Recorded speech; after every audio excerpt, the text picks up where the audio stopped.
Because before we go any further, we have to deal with the fact that when Dawkins and co. said the eyeball is the evidence of an idiot who created it, or else it happened by chance, and he picks evolution as a chance type process that he says created the eyeball. So does Darwin ultimately. So does every textbook. So how would we tell the difference? We certainly know what happens when my dog random chance finds my boomerang poking out of my computer box and chews it up. No more information left in there. So let me have a look at this subject tonight. I have here a pen, right? A big, thick felt pen. And I did something for you to sort of try and help you understand. I drew this. Now, do you like that? Now, for most of you, you can probably use your imagination and see the letter M. I just drew it this way. I drew it that way, that way, that way. It's roughly like the letter M. But then when I put it that way, it's like the letter E. When I put it that way, it's like the letter W. When I put it that way, it's like the number 3. Now, did you notice something about that? One of our professor friends from the University of Washington State makes a good point that design is always evidence of mind. Your mind in this one here, you know a letter M that goes and it looks something like that. So when I draw that, you think M. But then you know a letter E that definitely looks like that. So when I show you that, you think of E or E. When I show you that, you think of the English W. But when I ask you to put them together, MEW, and I've done this plenty of times in classrooms and universities, what animal comes to mind when you see MEW? And almost with no exception, they say cat. Cat? MEW doesn't spell cat. MEW is probably not even how a cat says meow. But that's the one that pops into their mind 99% of the time. And of course, if you like numbers, there are 3 cats. Well, 3 letters in mew. Now, all the information is not on that bit of paper. It's actually in your head. But I actually did that there because I took the information in my head and I found a pen. By the way, there are no E's in this pen. There are no M's. There are no 3's. And yet I love to play with students and say, how many letters do you think are stored in this pen? And they know the answer is none. The letters start up there.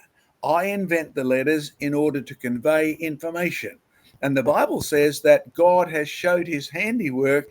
He deliberately is wanting to communicate to you that he is a great and mighty creator. In fact, I'm going to go one step further. You see, we have in the creation groups all around the planet many attempts to try and define creation. And in the USA, it became fairly popular for quite a long time to describe a creation as something that is irreducibly complex. Now, I hate to tell you this, that whilst that's true so many times, there are many times where it doesn't apply. I mean, here's a bit of stick. It's from a pine tree. It's a square stick. You see, it's the stem of a matchstick. Now, the tree, you've got your head, which you think evolved by chance. Your brain got there by accident. Your eyeballs happened by random chance processes. And the tree is the result of millions of years of accidental interactions. And you know very well that you Americans particularly took our gum trees to the USA, to California, deliberately to make matchsticks. Why? Because our gum tree wood makes very good burnable things. Trouble is, it's produced all the bushfires in California, or makes them worse. Now, a matchstick, well, it didn't happen by itself. Oh, yes, you can look at the pine tree, but to shape it up into the 4 square, you can look at the gum tree to shape it up and then dip it in a bit of flammable stuff. This case, it used to be the original phosphorus stuff. Now it's a bit safer, but it still burns. I mean, have a look. You see, whoops, it's a wet day. Maybe it won't do it. There we are. Now, that match is not a living thing. Irreducibly complex doesn't work. You see, what we are looking at is a substance, the gum tree, the pine tree, and the phosphoroid type of stuff, that if you have them by themselves, they will never make matches. So when you look for a useful definition of creation, go one step further than irreducible complexity. A creation is anything that can't happen by itself. Matches, no way in the world they're going to ever take a tree, make it into square sticks, big enough, just the right size for you to hold, dip it in a burnable substance, and then sell it to you in a lovely box of Australian, free commercial here, Redhead matches, most famous brand in Australia. It's not going to happen. Hence the point that Professor Ed Nealon makes, information is always evidence of a pre-existing mind. Now, I have here one of our Aussie coins. I love taking these to the USA when I go because the kids say, "Can we have one? Can we have one?" So I do lots of competitions and hand these out as prizes. Why do they love them? Because they know that green spot in the middle of this yellow spot never would happen by itself. Metal does not do coins. Question: can chemicals over millions of years do eyeballs? Because that's what Darwin believes. That's what Dawkins believes. That's what your professor of biology at most university believes. That's what the textbooks, that's what the Discovery Channel and Attenborough and Co. are really selling you as a lie. Because something as simple as this beautiful piece of gold metallic stuff with a bit of green metallic stuff in it, it would never happen by itself. Oh, that's one of our coins. A dollar coin. Is it really worth $1? Well, sadly, they don't use real gold and real silver anymore in coins because they figured out that it's the shape that conveys the value. They don't need real value. They invent the value as well. It leads to some consequences like inflation, but in reality, it's the information is in the mind. And of course, that brings me up to the subject we're going to be dealing with a little later. I'm going to hand over to Diane soon, but I'm coming back to deal with the most famous example that we've ever come across of eyes that can't happen by themselves. Yes, I've had degenerate eyes actually for quite a long time. But John's point is that it's information that makes the difference between something that's chance random processes or something that's been designed. And we can all recognize that. People do say, oh, you can't recognize design. That's all pure faith. No, we can recognize design. But Richard Dawkins insists that if the eye was designed, it must have been designed by a complete idiot. So let's have a look at what Dawkins says and see if we can challenge that, because we can. Yes, the vertebrate eye is considered to be an evolutionary accident, according to Darwin. As Glenn pointed out there in his book, The Origin of Species, he does actually write, now, to suppose this could happen with all of the clever things that it does, like correcting chromatic aberrations and focusing, it seems absurd, but if you have enough time, it can happen one step at a time. And that's the whole point of millions of years of evolution. It can all happen one step at a time. Well, I think we can challenge that, because in fact, what we've got in the eye is not a series of evolutionary accidents. We actually have brilliant design. Now, Richard Dawkins denies that. And in his book called The Greatest Show on Earth, which is supposedly the evidence for evolution, most of it's actually a rant against creation, but we've written about this book in our fact file. But this is a quote from his rant about the eye, and he carries on about how stupidly it's designed. We should send it back if it was designed by a creator. It's not just bad design. It's the design of a complete idiot. Now, we need to pray for Richard Dawkins, because calling God a complete idiot is not a very clever thing to do, because one day Richard Dawkins will have to face up to the Creator, who is the Lord Jesus Christ, who is also our judge. And he will be confronted with those words. So he is in perilous need, and he's not getting any younger, just like the rest of us, and he does wear glasses as well. But anyway, let's have a look at a human eye, and we call eyeballs balls because that's what shape they are, but they have a little bubble on the front there, which is the clear area where the light comes in. So basically, we have light coming in, it gets focused by the cornea and the lens, a couple of really clever pieces of optics, which any of our optical devices have yet to be able to compete with. And then that light is conveyed through the eyeball to that yellow layer at the back there, and that is the retina, which is a layer of what's called photoreceptors. In other words, light receptor devices or light receiving cells which convert the light into electrical signals. Now, this is where Dawkins takes issue with the design of the eye. If we were to look at that layer under a microscope, and which is what we've got in this illustration here, the photoreceptors aren't at the place where the light actually impinges on the layer of cells. There are several layers of cells in this whole layer. It's a series of layers like a layer cake.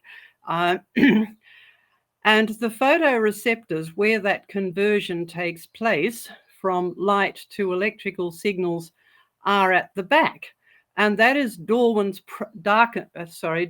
problem with the eye. He said it's backwards. This must be the design of a complete idiot. And that did confuse people for a long time. Now, if you see something that looks odd, but it obviously works because we can all see, and we know that animals can see as well, the scientific approach is not to write it off as something that went wrong by chance random accidents. The scientific approach is to say, all right, here's something that looks odd. We should do some more research and find out and see how it does work. So creation is actually a better worldview or a better mindset to start off scientific research.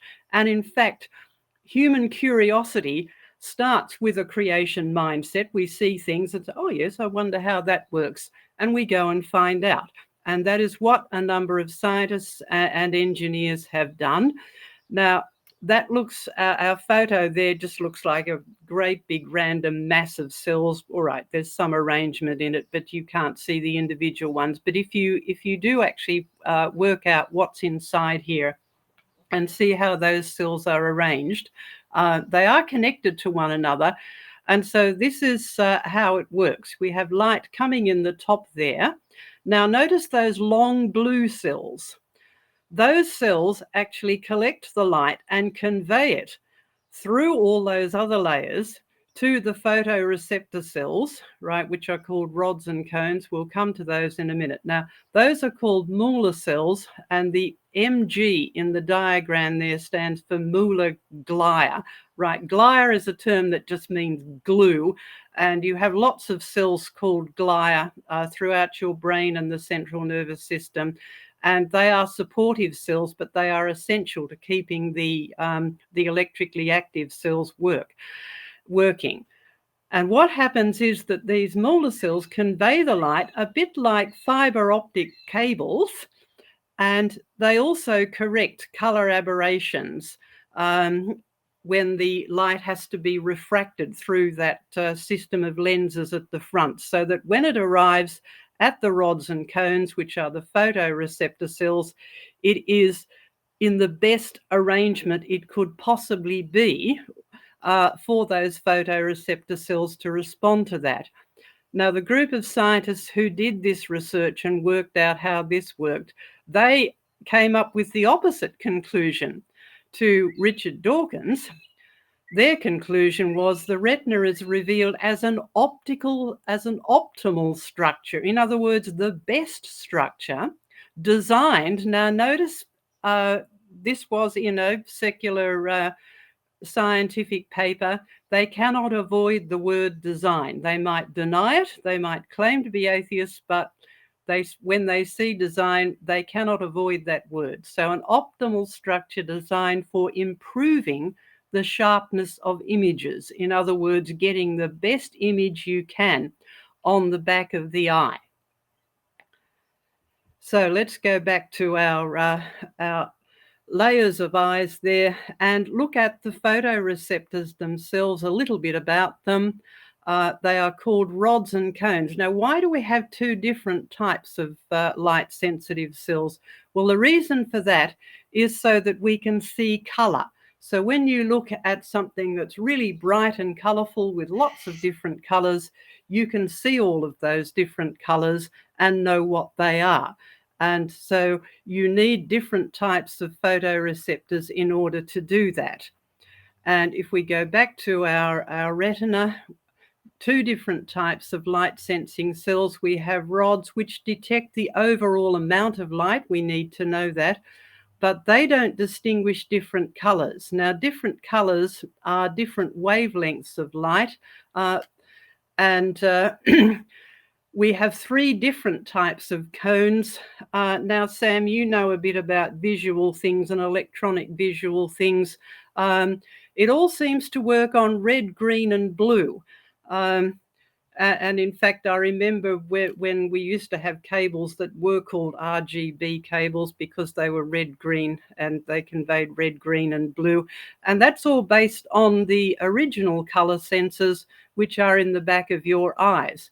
And you actually have three different types of cones which respond to red, green, and blue light. But if you look at all of the different colors we have, and all the colors in a rainbow, you've got more than just red, green, and blue. So the way that we see all of these different subtle colors depends on how much the individual cells, the rods and cones, are stimulated. In other words, how much the whatever wavelength of light impinges on them, how much it sort of turns them on. They're not turned on like just simple on-off switches. They're a bit like dimmer switches. They can be stimulated very strongly or very weakly. So if you see something that's yellow, it will stimulate the green cones and the red sensitive cones, not to their fullest extent. And the combination of that stimulation of red cones and green cones reacting to that, we perceive the color yellow. But how do we perceive that as yellow when we've just got red cones and green cones, or green sensitive cones and red sensitive cones? That's where you need your brain. So remember, we started our discussion about design with information. You process information in your brain. So you need your brain in order to see as much as your eyeballs. So how does that work? Well, let's go back to the retina.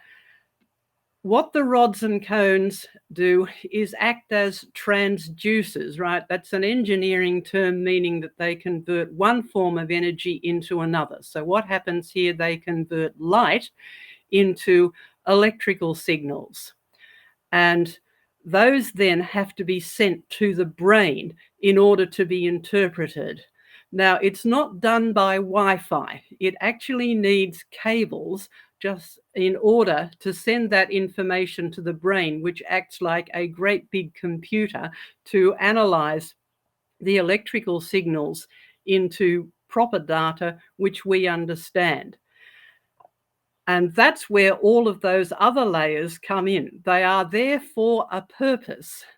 And here is where Richard Dawkins has another complaint about the eyes, and where the evolutionists have said, oh, well, this is all just an evolutionary accident. And I have actually heard lecturers at the university that I used to work in say that, because there is a difference between our eyes and some other animal eyes.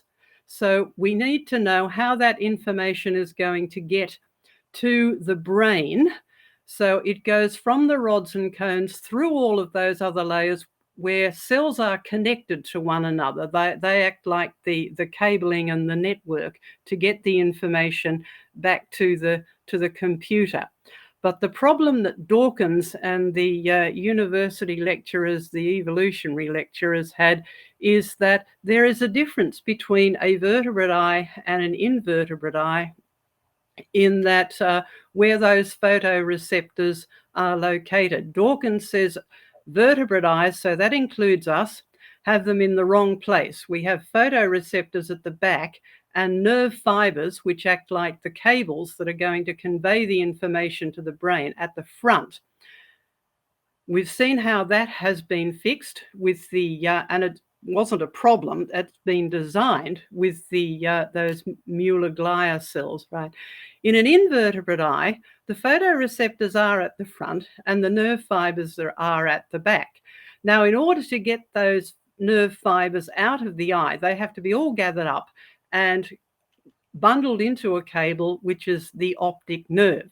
So in a vertebrate eye, because the photoreceptors are at the back, the nerve fibers are at the front, they all get bundled up, but where they actually turn to leave the eye, you've got a patch where there aren't any photoreceptors, because the fibers have to go through the whole wall of the eye to get out the back of it.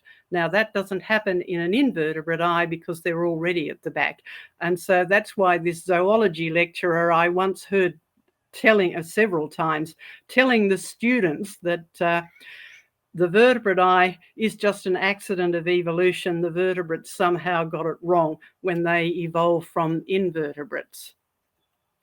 And the reason that Dawkins takes issue with this as a piece of bad design is that that region where you have the nerve fibers all turning in to form the optic nerve does not have any photoreceptors, and therefore it doesn't see any light. And it is traditionally called the blind spot because it doesn't see anything. Now, you can see this from the front of the eye. Glenn, when you went to the eye doctor, I'm sure he used an instrument to actually peer into the interior of your eye. And if you do that, this is what you see. Now, this is not an entire retina. This is just the back area of it. It's much bigger than this. And this pale area that you can see with blood vessels emerging out of it, that is the head of the optic nerve, and that is the blind spot. If you shine a beam of light directly onto that, there aren't any photoreceptors there, and it won't receive any light. Now, that's obviously not a problem. We don't go around with a great big dark blob in the middle of our vision all the time. Why does that happen? Well, for a start, this is not in the center of the eye. It's a little bit offset. We have two eyes, so that when you put the vision from both eyes together, they do overlap.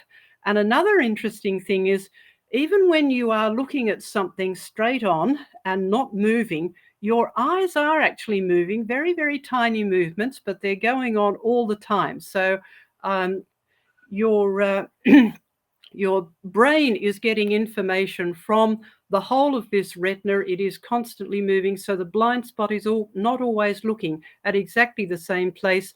And the brain can fill in that gap a bit like a sort of ultra version of the clone tool.